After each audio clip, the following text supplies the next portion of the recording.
Hello mayam, channel asibu nuksibiduna subscribe tawbiriba subscriber singbu ahanba maktada ikokna khurumjari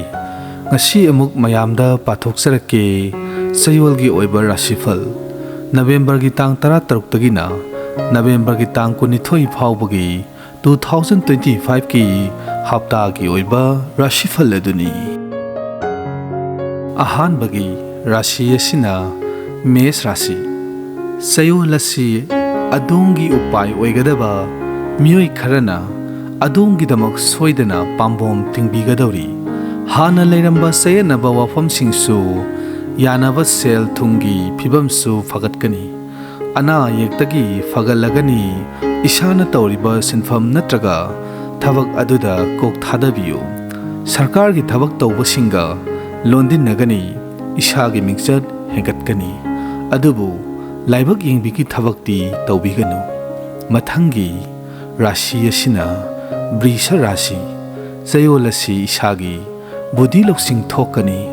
sel thungi awat apa kaya leiroi mahiroi sing makha tana mahi masing tamthabada mai pakani reserve tawba singsu mai pakani ishagi honajamal matiksana fangani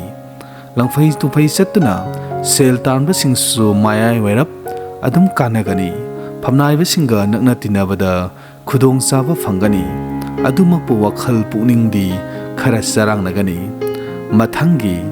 rashi asina Mithun Rashi Chayol asi lanthum changu haiba chayol ama oiri lam koiba chatpada nungaiba fangani imung manung shanti legani mingchat fangani tawruba ayamba hiramda mai pakani mina dombu hena masak khangbigani adumbu bebar tobigani adubu haksang dikaya nungai roi miga ningai sangdanau haiba lei thoidokna mina dombu pakthokpibagi phalsu leibana kharadi cheksinbiyu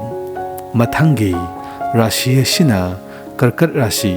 Chayol asi adom haksang masit nungai roi haksang gi oina khara cheksinbiyu langfai tufai satuna mahi masing tambasing khudong sadaba mayong no haiba lei loinana mina dombu kanna yingsinba matang amasu oiri adubu lanthomdi fangani lalol etik tawbasing hena saukhatkani ishagi budi loksing thokani ishana tawriba thabak aduda makha tana mai pakna changsinba sungangani mathangi rashi asina Sing Rashi Chayol asi adom ayamba hiram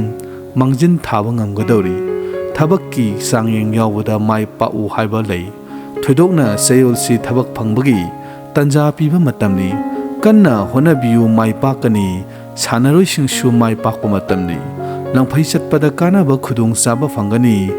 ahal laman singa khusamnana chatminnagani adubu nungsi nungongi lam sidadi Chayol si zakri khara thanggadori mathangi rashi asina Kaina Rashi Chayol asi adom angam athausinga haina singna tinabada kanaba phangani sel thungi phibam phagatkani lau singugi lamda leibasingsu chawkhatkani mapalamga samnaba karbar tawbasingsu kanagani lau inkhol lepsilu haiba lei luhong kaihongbagi thaurang tawbiba yai leingaka mari leinaba thabak tanabiyu adumakpu mi tinabada munna khallaga tinabiyu marakta yeknaba thorakkadori mathangi rashi asina Tula Rashi Chayol asi yariba makhai anauba thabak amata hobiganu hanagi thabak aduda tawbiyu ahenba amata lamsinbiganu thabak tawbada ishagi khongpham setna lepiyu art and culture gi lamda leibasing mana mathung phangu haiba lei mina adombu hena bebar tawbigani mahi masing tambada mai pakani adubu potman saimang thokpagi phal chauna lei khara siksinbiyu wakhal nungai roi mathangi rashi asina Brisha Rashi Chayol asi anauba fizol hongu haiba lei isada leiramba ana yek amadi laimantinmal kokani miga case tawnabada mai pakani lau singubada ahenba pothok phangani wakhal nungaigani senthok lambisu ka hena waloi marup mapang singa nungaina matam lenba phangani adubu apokpaga wakhalon kaya tinaroi loinana yumlonaba singasu mari kaya faroi mathangi Rashi asina Danu Rashi Chayol asi thoidokna aiba singi chayolni manamathum fangani mina hena masak khangbigani adumbu hena pamnagani marup mapang masing hengatkani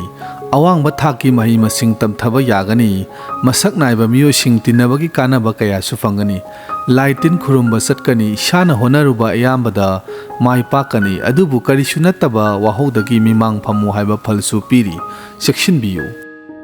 mathangi Rashi asina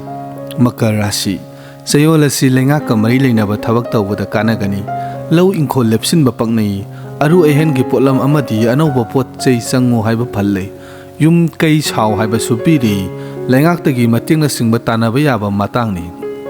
anauba maru mapang sing thengnagani pukning wakhal maka lamgani isada hena haingba pokani adubu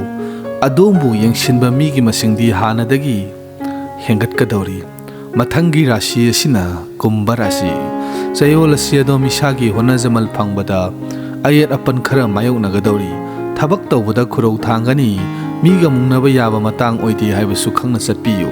yariba makhai langphai satpiganu Chayol si isagi umang mamal mangu haiba matang oi